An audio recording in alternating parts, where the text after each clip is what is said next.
Good afternoon to the citizens of St. Bernard Parish. Today is Thursday, April 16th. Another day in the COVID-19 saga here in St. Bernard Parish. I want to start out today like we always do. Our thoughts and our prayers are for those who have lost loved ones and those who are infected by this disease. We want to be mindful that people are still dying in hospitals alone because of this horrible disease that we still do not have a therapeutic or a vaccine for. And still, there's a lot that we do not know about this disease. So our thoughts and prayers are with those families. And with that said, we'll talk about, I want to thank, first of all, I want to start today, every day, we thank our healthcare workers, we thank our sheriff's deputies, we thank our firefighters, and today is no different. Those guys are still out there on the front lines, and this is going to be a long time for them and what they're doing, and they're doing a Herculean job. I want to also include another group that we're going to thank every day from here on out, is the EMS workers. I got an email yesterday asking that we think of them, and I want to apologize to all of them because they are doing a Herculean job also for our community. So those EMS workers out there working for Acadian or any other company for that matter here in St. Bernard Parish, thank you from the bottom of our heart, and thank you for the hard work and dedication that you're putting in for the citizens of St. Bernard Parish. An update on our numbers. Our cases are definitely, looks like it's on the backside of the peak. Now we have flattened that curve. We added, I believe, 5 today. Our number is 388. We did have 2 additional deaths here in St. Bernard Parish. So again, our thoughts and prayers are with those families. So we're at 12 deaths now here in St. Bernard Parish and 388. Our hospital is totally leveling off. It's the same amount of patients as yesterday at 28. The same amount of COVID patients. I believe it was at 14 yesterday. It's at 14 today. And we have 3 patients on ventilators today with a lot of ventilators to spare. So we're doing very good over at our hospital. We want to thank them again. And Kim Keene and the executive director and our hospital service district chairperson Mary Hand, and we're going to have her come maybe give an update tomorrow or Monday. And I want to introduce y'all to our hospital service district, who is doing a great job, and what they did with our hospital over the last few years and what they're doing right now for our community. We have to start thinking long-term here in St. Bernard Parish. We ought to have the utmost confidence in our St. Bernard Parish Hospital associated with Oxygen Health. So if we don't have confidence in what they're doing over there right now, going forward, I would hope that 100% of our residents here in St. Bernard Parish use their local hospital as their main hospital. And I just wanted to say that because they're doing such a good job. And when you look at our region, we are truly one of the top-notch hospitals in the metropolitan area. I want to talk a little bit about, we're getting ready to make a transition here with the social distancing guidelines. So remember, our governor is speaking right now, actually, as I'm taping this, and he is talking about the blueprint, the guidelines that are going to be, I believe, put out today by the CDC.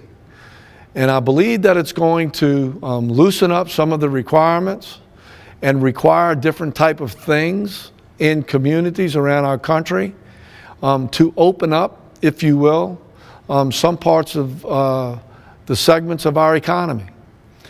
So I'm looking forward to that. I'm looking forward to what the guidelines are. And I can tell you that the blueprint that's coming down from the president will be supported by our governor. From what I heard today at the press conference, our governor wants to open up our economy sooner rather than later. That was great to hear. I am 100% on board with that. Talked to the representatives in our region about all of those things. And there are some concerns and who does what, when, and where. We all want to be on the same team, and we all want to make the same decisions. Orleans has a little different set of problems that they're dealing with, but overall, we're all going to be on the same page when we implement our new rules going forward and opening up certain segments of our economy. So I'm fired up about that. I'm looking forward to our update tomorrow and giving some guidance to the citizens of St. Bernard Parish of how it looks, what that looks like here in St. Bernard Parish. So obviously, everyone is chomping at the bit to relax some of these guidelines, but make no mistake about it, we cannot afford to get into that peak like we were a few weeks back when we were tapped out with hospital rooms, people looking to get in, seeing 150 or 160 patients in an emergency room a day, right? We cannot go back to that. So this loosening of the CDC guidelines, we're not out of the woods. We got to continue to listen to the advice just like we have been, and the reason why we have flattened that curve here in St. Bernard Parish. It's so positive to see people coming together in our community, our businesses and what they're doing in regulating distances and one-way aisles and using gloves and using masks and all of that good stuff. I think we're ahead of the curve. I think a lot of the things that we're already doing is what they're going to ask us to do going forward. There's been a lot of talk in different communities around our country, about, our freedoms and government taking away our freedoms and the Bill of Rights and all of that good stuff. Well, I'm the same way. But as leaders of communities all across our nation, the freest nation in the world, we want to make sure that you're safe. We're not trying to take away anybody's rights. We're not trying to arrest anybody for walking in a park. We're not doing that here in St. Bernard Parish. All we want to do is make sure that you have the information you need so that you can have self-responsibility, self-accountability, businesses being responsible and making sure that we don't put our community in a situation where we don't have enough hospital rooms for you as a patient. You break a leg, you ought to have a hospital room to go to. You ought to have an emergency department to go to without flooding our emergency room. So that's what we're trying to do as best we can as leaders of our communities all throughout our country. So please respect our deputies, respect these social distancing guidelines. It's up to you to make sure that we get to this relaxation of the segments of our economy sooner rather than later. So we said that.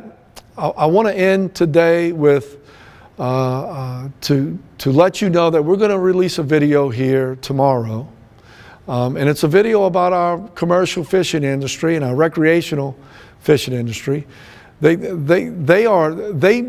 go out every single day with obstacles in front of them. A lot of them are natural obstacles, right? The weather, the water quality, or whether the water's clean or dirty on a certain day because of the winds, right? They have to deal with that every day. But when man-made disasters, and that's what I call them, man-made disasters, hit them on a continuing basis, and I'm talking about the spillway specifically today, but there are others. We put together a video to show people in our state, people in Congress, of how we feel about our community and what our commercial fishermen go through every day. We wanted to get that message across. We think it's a great video. It's a commercial type video that we're going to release tomorrow. So, I just want to let all of our recreational fishermen, our charter fishermen, our commercial fishermen, that we continue to fight for you. I've been on the phone all day long talking about the effects of opening the spillway and this river water has on our parish. Again, like we did last year. Remember, The sixth time it was open just a week ago. The sixth time, let me get this right. It was the sixth time that spillway was open since 2011. The 15th time since 1931. Think about that for a second. So this is a new norm for a community that depends on water quality in their estuaries. And we cannot afford to have this river water come into St. Bernard Parish and become stagnant. We need to have an opportunity to move that water around and get it out to the Gulf. So we're going to introduce that video to you tomorrow. I hope you enjoy it. And just think about our fishermen every day and what they're going through. With all of the other things that are going on in our parish, we want to think about them. So thank you for listening. Thank you for listening to our social distancing. It is working. Hopefully we will be able to come on here tomorrow and relax some of those guidelines so that our economy can slowly get back together. And God bless each and every one of you.